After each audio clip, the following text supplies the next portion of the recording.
So, welcome everybody to another episode of Futurus, the podcast by Venturus. This is a special one.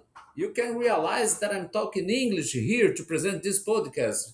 Our first, and I hope first of many episodes in English. So, for you that never listened the Venturus podcast, I'm going to explain this strange word, Futurus. Okay, so it's really fast. Okay, if you don't know Venturus, our name, name of our company, it means future in Latin language. Okay, what is coming, Venturus. So when we created this podcast, we made a joke here about future and Venturus, and we put together, so it became Futurus. But if you can think about, we are putting future and future, so it could be something like a future scared, okay? Because it's a lot of future. But the idea is to talk about future, it's to talk about innovation, what's going on in the world of technology that changes basically every day. And for you that it's watching on YouTube, don't worry, the conversation will be fully subtitled. Okay, so just click the sets icon, turn on the Portuguese subtitles. Today, it's a uh, uh, I'm very happy in order to talk about something that we talked a lot here in Brazil. We have I think a bunch of episodes talking about quantum computing and especially talking about post quantum cryptography or PQC, as people usually knows. So it sounds like technical and it is very technical, but we are going to try to make it more accessible for everybody who is listening. So that's the reason that I have these two special guests here with me, and I'd like to introduce them for you. So first of all, very happy Venturus has this cooperation with Kennesaw State University from Atlanta, KSU, and he accepted our invitation. I'm really happy that he is here with us today. Uh, DeJarvis Oliver, as no everybody knows him as DJ, okay, PhD, assistant professor of cybersecurity in KSU. Um, DJ, thank you very much. Please, who is DJ for our listeners here? First, I want to thank you for having me. I'm honored and privileged to be here, and I'm excited to talk with you. So, as you said, my name is DeJarvis Oliver. Everybody calls me DJ. I'm an assistant professor of cybersecurity at Kennesaw State University. I have about 10 or so years of industry experience in roles that were either security or security adjacent before eventually going back to school, getting my PhD. And I've been teaching information systems probably for the past 10 years. And I've been at Kennesaw only since this last August. So I'm excited to be at Kennesaw. I'm excited to be here with you all. Venturus is doing some amazingly wonderful things, and it's always good to be able to talk with industry partners about emerging technologies, especially something like PQC. So thank you for having me. Thank you, DJ. And also together with DJ, Professor DJ, we have Marcelo Monteiro, Head of Sales, Totvs and Venturus in US. Welcome, Marcelo, my friend. Please introduce yourself too. Thank you very much, Marcelo. Also, that's the great part of the discussions. We have both Marcelos in the two areas, which helps. And again, as you just mentioned, for us, it's been a privilege to make this partnership with KSU. Mr. Nikki, who is the coordinator of the entire fintech program here, is doing a great job. And his opportunity to invite DJ to talk about cybersecurity on post-quantum area at the moment couldn't be better. So I really think that the people will enjoy the And conversation. what a moment. We are going to talk about that in a couple of minutes, but I think it's very appropriate the time of this podcast. And before getting started, please, we have some usual reminders. I have to ask you, please follow us on Spotify, YouTube, and if you have any questions, comments, suggestions, drop them in the comment section. Okay. Um, so let's start it. So I'm going to start with DJ. DJ, quantum computing, Yeah. it's not something new. It's something that it's happening for some decades. Of course, it's very difficult to understand. It's a kind of theoretical conversation about physicians.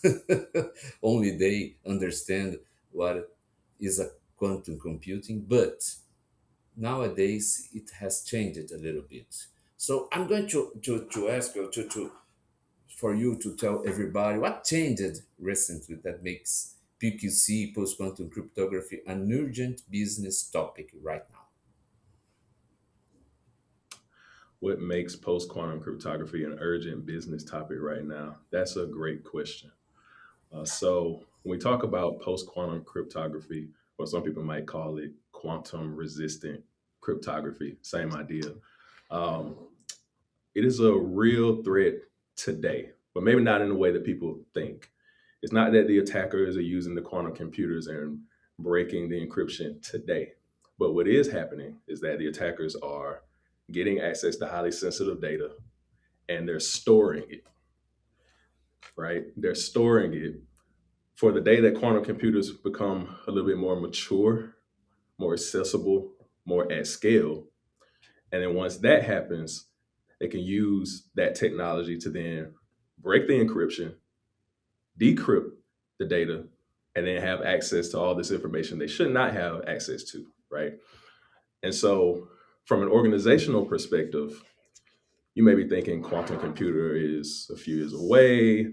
Um, it may not be something you're thinking about right now, but you should be because the risk starts today in that the attackers are storing the data. So when we say harvest now, decrypt later, that's exactly what we mean. They're harvesting now in hopes of decrypting later. And so the risk starts today, especially if you think about long term data, data that has, as I like to say, a long shelf life. Right? We're talking about financial transactions, healthcare data, legal contracts, other personally identifiable information.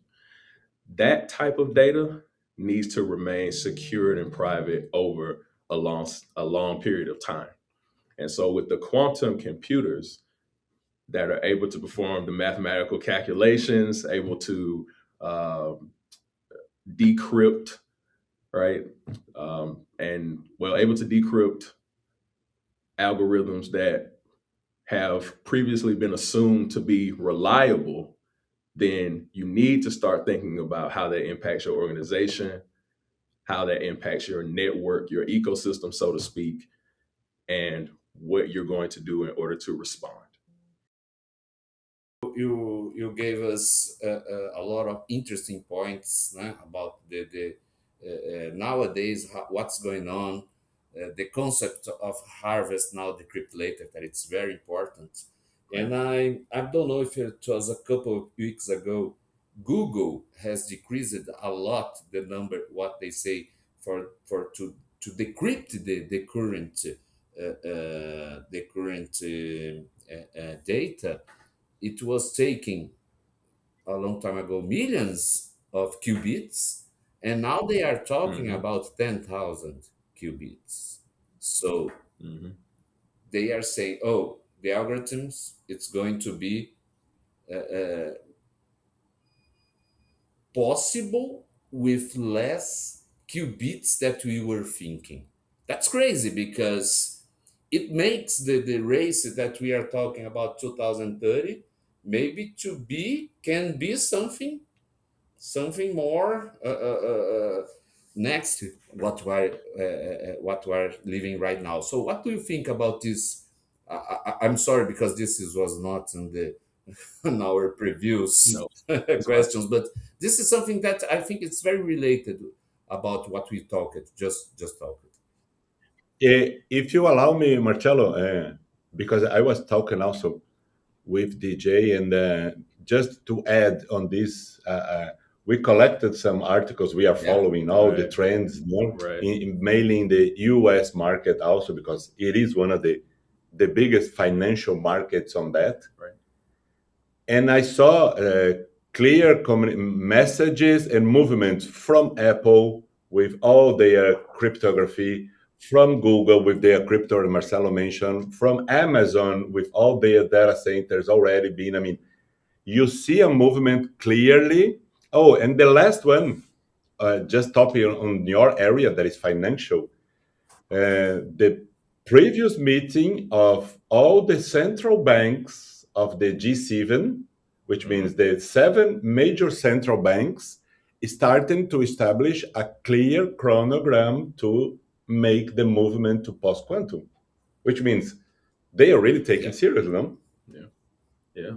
So a couple of things based on what you both said, and I'll go through my points here. But the first thing is that there are a lot of, to both of your points, there are a lot of what I would call market signals Mm-hmm. of companies preparing for this post quantum cryptography migration, right?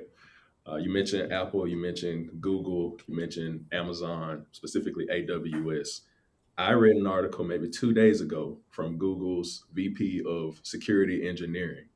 And in that article, the VP clearly says, we will implement a 2029 deadline for a post quantum cryptography migration.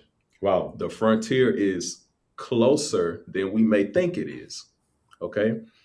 Amazon Web Services, an article I saw on their website says, we are migrating to post quantum cryptography.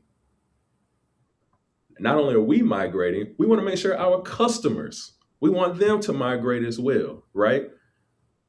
Cloudflare, which is another company, also said 2029 is our deadline for that post quantum cryptography migration.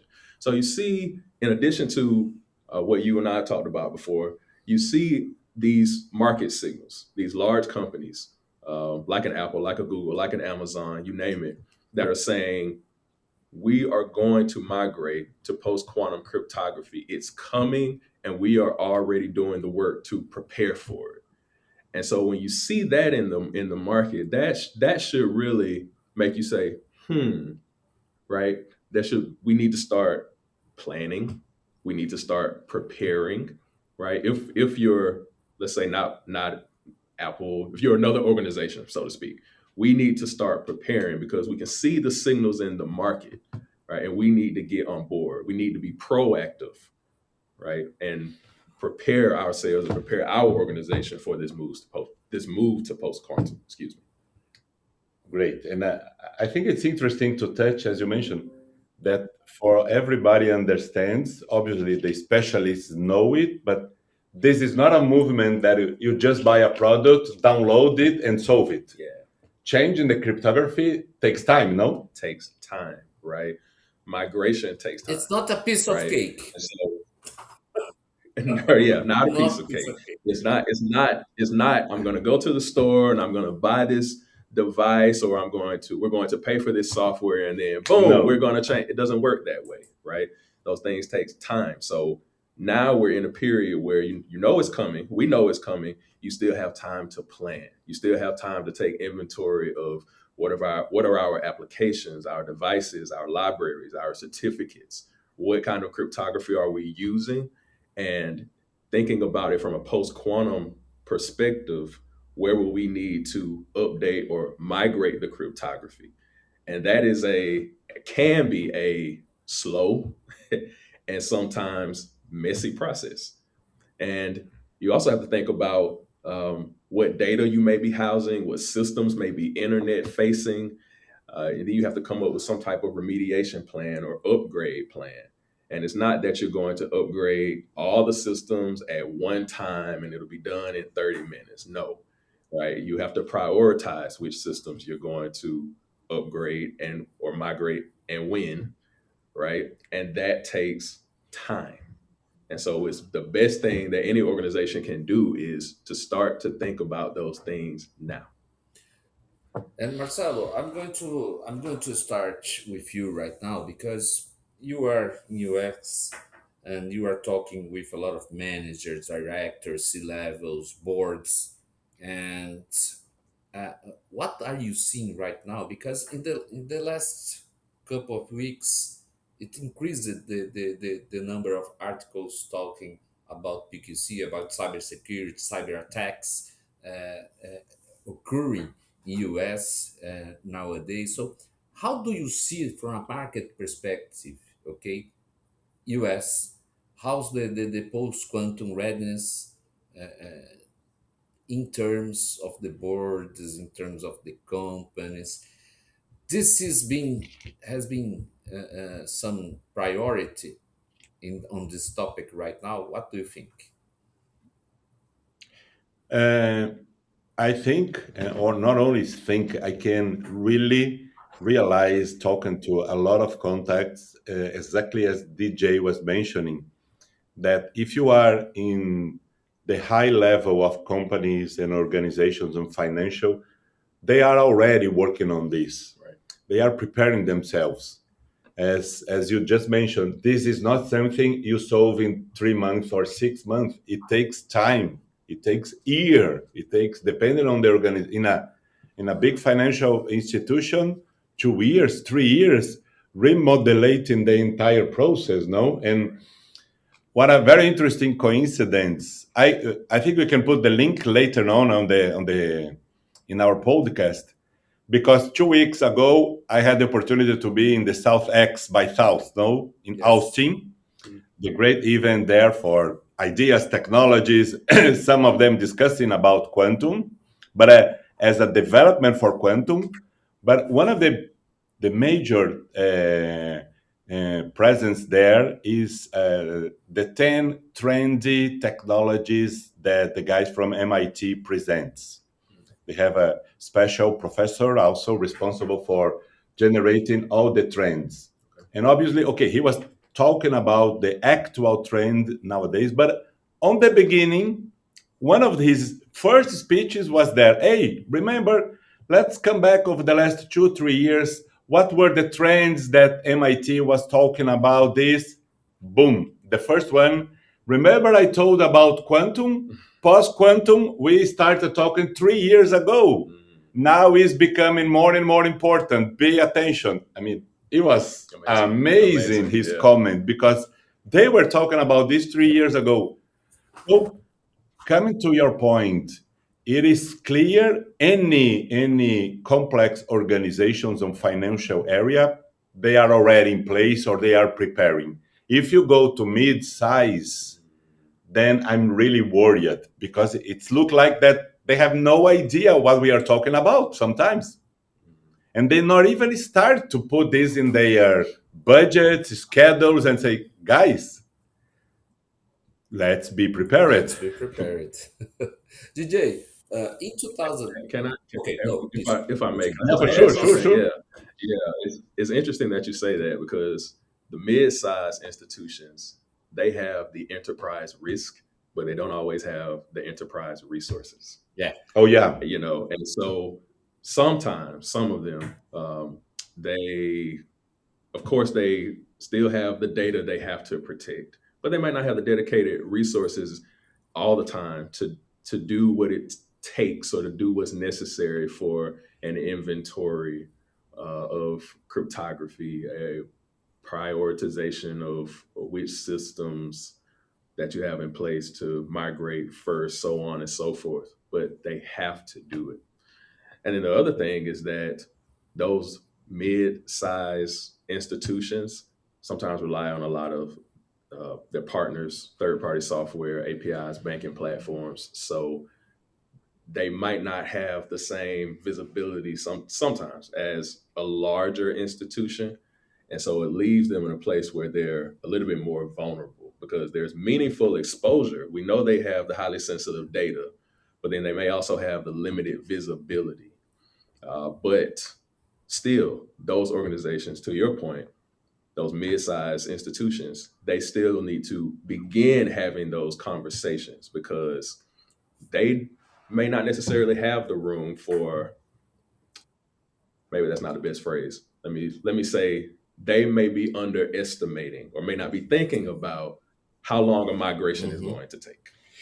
But if you allow me, just taking your point of view from an experienced person, 10 years on cybersecurity, because I had this discussion last week, Marcello.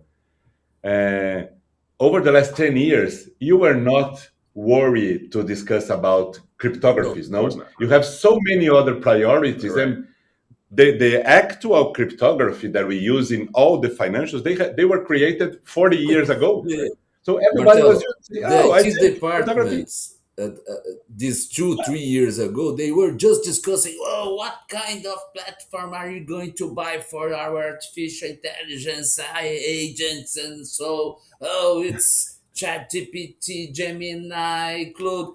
That was the discussion. Cryptography, oh, it's okay.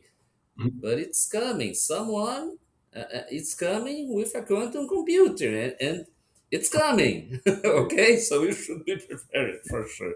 So it's amazing. And you, Yeah. you know, and part of that may be traditional cybersecurity essentially says we want to protect our systems, we want to protect the data in the systems, and we're going to do so using today's cryptography, assuming that cryptography is still reliable. You transfer Yeah, there. Right, yeah, right. that's true. But That's true. right, but with quantum safe security or quantum resistant cryptography, it almost requires a shift in thinking because you have to, where traditional cybersecurity says, we have to use cryptography. This is what has always worked. We're going to keep using that. There needs to be a shift to say, okay, now we need to look at cryptography as an organizational asset, and we need to think about how can we manage, prioritize, and upgrade our cryptography over time at scale in a way that signals long-term resilience. So I almost think there has to be a shift in thinking to go along with the idea that, or help the organizations wrap their head around, okay, this is something we have to do. You almost need to look at cryptography in a different way as opposed to the way that we've been thinking about it. Perfect, Hmm. DJ. Hmm. Just regarding what you just mentioned, DJ. Uh, Hmm. Last year, 2025, we were saying a lot of people are talking about 5 years, 10 years in order to implement or to start developing and to deliver a solution.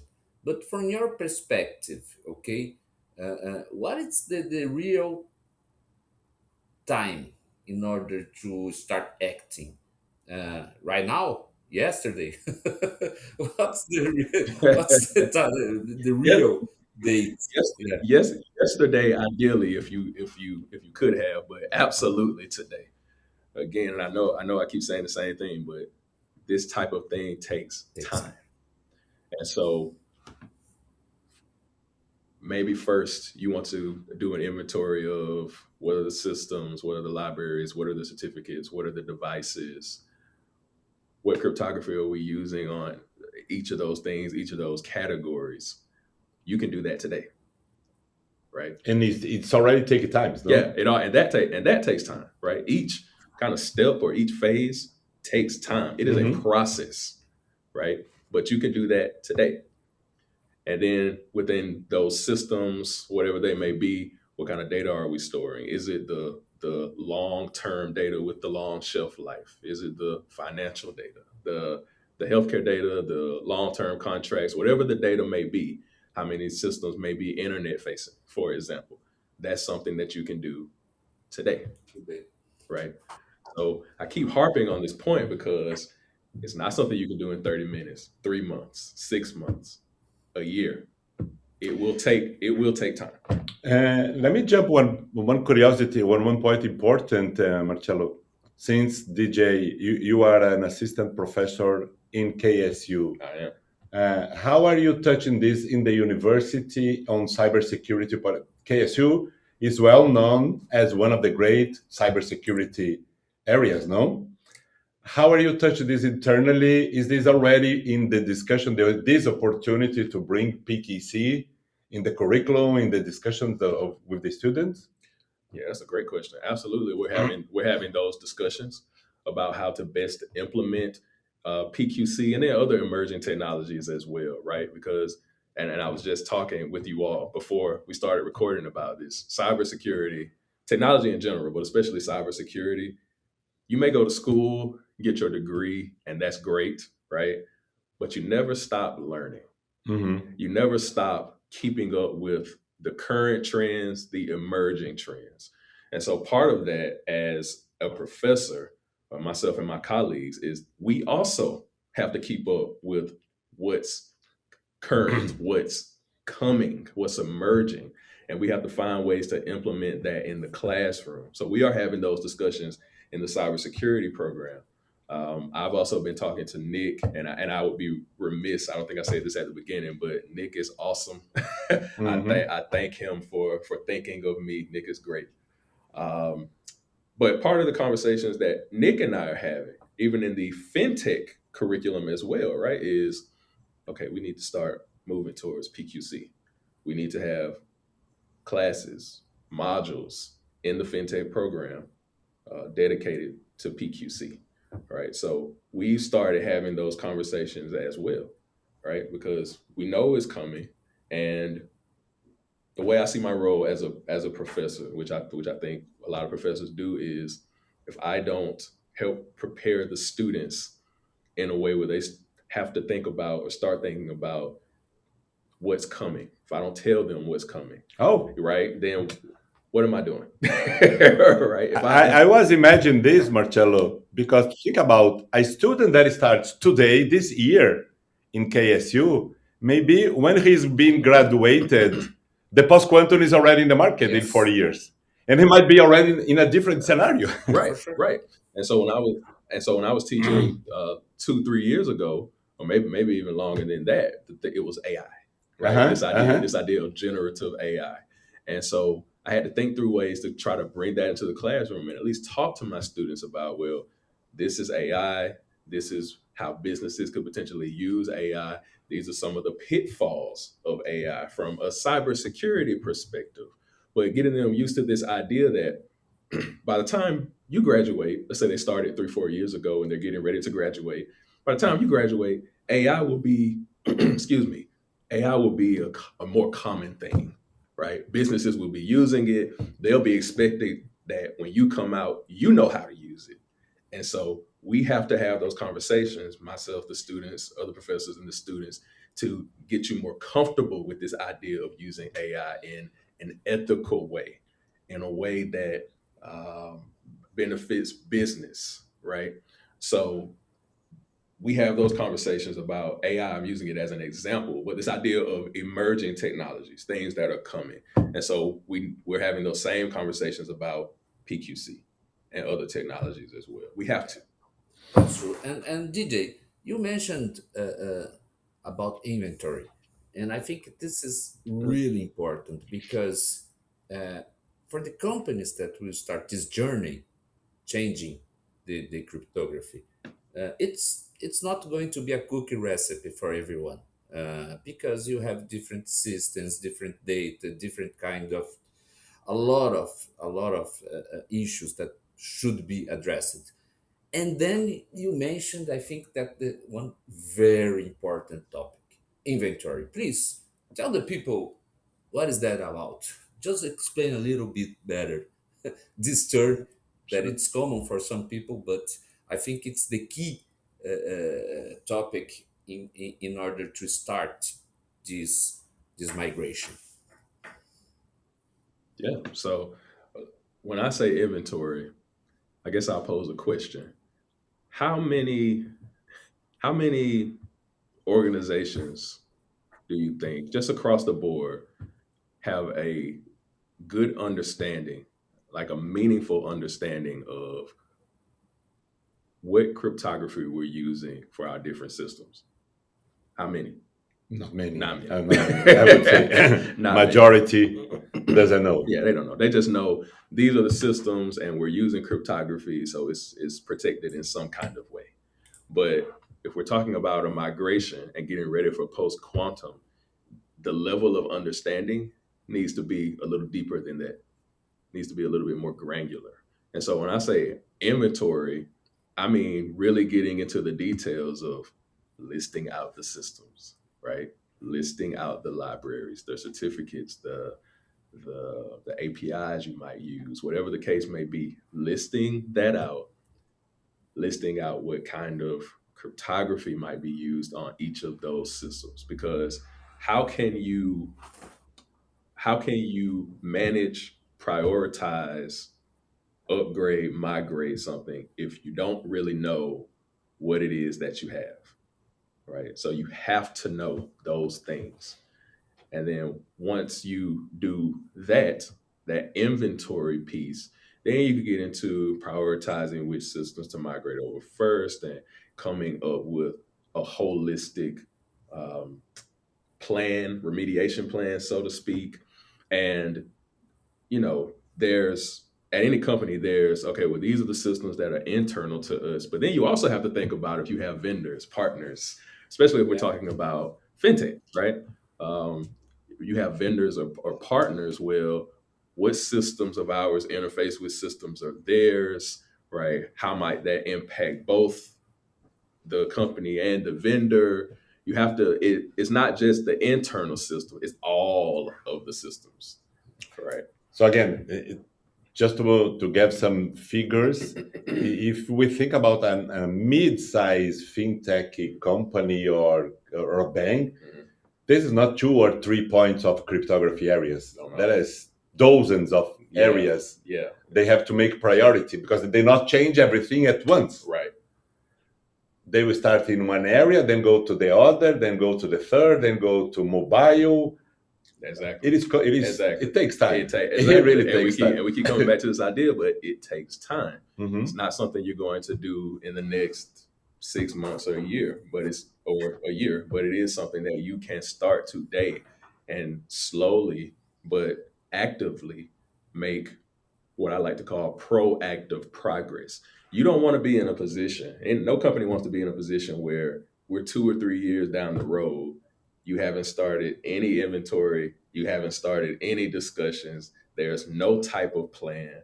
We're at the very least closer to the quantum era, if not the quantum era being more mature at that time. And you haven't done any of these things because now you're panicking, you're backpedaling, you're being reactive. You still have time now to be proactive. And so that's why the time is now for you to start doing some of these things that we're talking about. Taking this, So if you have to give an advice, no, sorry, no problem. go Please on. go ahead. Yeah, well, just to mention, I mean, you have to give an advice for all those fintechs. Mhm. What would you say to them? What do I say to them? If I haven't made it clear, start. You are late. Start now. You are late. Start now. Yeah, you. Ideally, you would have started already yesterday, but if you haven't, start now. I'll finish answering the question, but it's interesting because I forget the number. I think it's 70% is the last number I saw of global transactions are processed by a company that is either headquartered in Atlanta or has some type of presence in Atlanta. How And much? so Sorry? 70% was, I think, the last number I saw. 70, 70%. Huge number. And so the fintech presence here, especially on the payment processing side, it is very large. I've read articles where they call the Atlanta fintech space transaction alley because of the number of global payments that are processed in some way through Atlanta.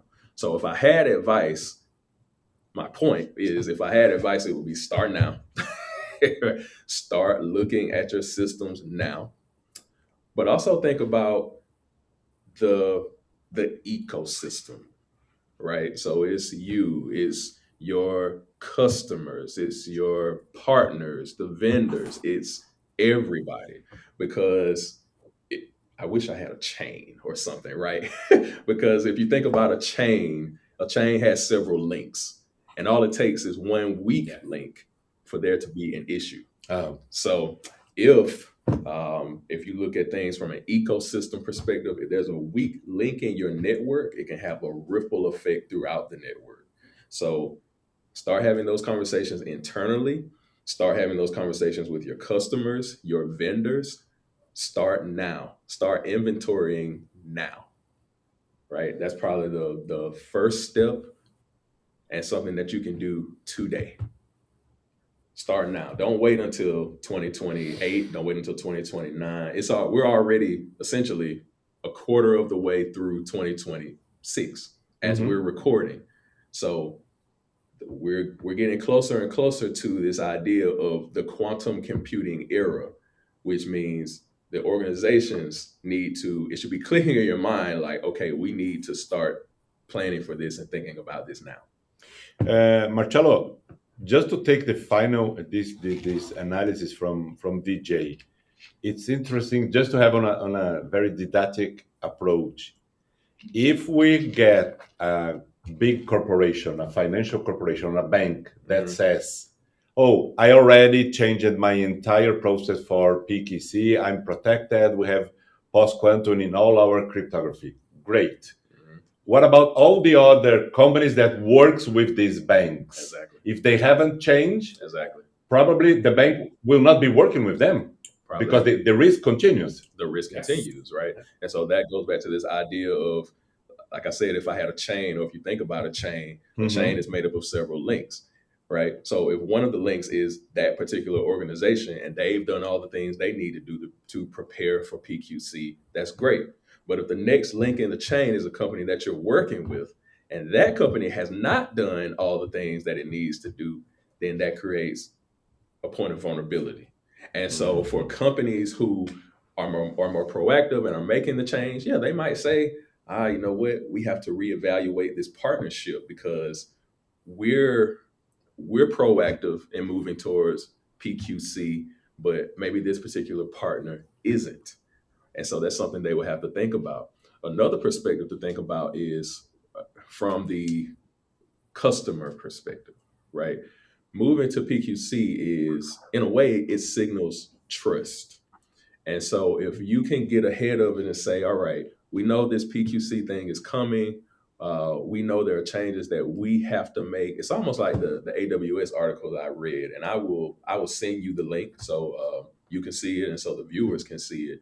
But essentially, they were saying PQC is coming. At Amazon Web Services, we know it's coming. We are preparing for it internally, but we're also helping our customers prepare for it. Mhm. Right. So they were looking at things not just from the perspective of the company internally, but also what about our customers? And Sure. they're probably having conversations about what about our partners, right? Looking at that entire ecosystem, that entire network, which is what really all companies should be doing. Guys, unfortunately, the podcast has to finish, so I have to make the final question for you guys. And I think that we mentioned a lot of good points, a lot of good tips here. But in order to make our final topic, if you were, this is for you both, okay? If you were advising any company looking to start this journey right now, what would be the first three practical steps to become quantum ready? I think who would like to start? Feel free. You want to start? He is the professor and he's the more experienced guy for that. But I mean, what I'm touching is one very clear message, Marcello, that as we started on the beginning, uh, we don't know if this problem will occur in 2 or 3 or 5 years. So it's really a question of almost liability for any of them. Guys, you need to make your inventory. You need to see clearly, hey, this is an issue that will take 1 year for me to solve. Okay, I know I have had time. No, this is an issue that will take 2 years for me. Hey, I'm late. So it's a liability, it's a risk. You have to define what is your analysis and chronogram for that. Yeah. Simple as that. Yeah. No? Yeah, I agree. I could not have said it any better myself. It is a risk because we don't know. We keep hearing 2030, 2029, but we don't know when this idea of quantum at scale, right? We know it's coming, but you don't know. We don't know. We have an idea of when, but we don't have an exact timeline. You don't know how long it's going to take for you to do a migration or complete a migration. You can't do a migration until you do the inventory, right? So you have to do the inventory and you have to figure out, well, which systems are we going to prioritize. And so yes, it is a risk. I would highlight that. It is a liability. I would highlight that. And you need to start making plans now. You need to start taking those steps now. Again, because you don't want to be caught somewhere down the line where you haven't done anything and we're talking about the quantum computers breaking encryption. You don't want to be in that position. So everything Marcelo said. Yeah, if I could summarize what you are telling to everybody, I think this is a very important topic. Don't forget about that. I think I know that the companies are always looking a lot of time, a lot of things, the operation, the results, and everything. But cybersecurity, it's a really, really important point for everybody. And there is a kind of computer that can break your cryptography and steal your data. So take care, make an inventory, make the migration, and train your people. I think this is very important because probably it's not going to be in the next couple of years. Now, the way that we see cybersecurity is nothing. It's nothing something like we are seeing nowadays. Okay, you buy your system, you buy a new hardware, and you take your tools and system. Everything is ready. Just the IT has to configure everything. It's not going to be like that anymore because whatever we have at quantum computing, so probably this algorithm that you are protecting you are now right now the PQC algorithm, you have to change it in a faster way that we were used it to be.